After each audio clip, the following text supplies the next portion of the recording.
guys, in this video I'm gonna show you how to post on BeReal.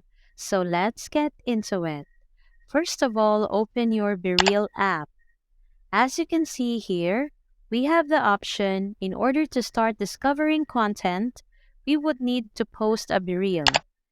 So as you can see, if we go to the Discovery tab, it also prompted us to post a BeReal before we can start discovering content.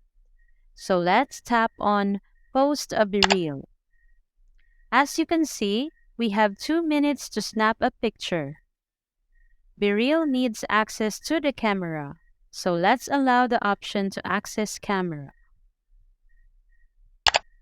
BeReal also needs access to location, so let's allow access.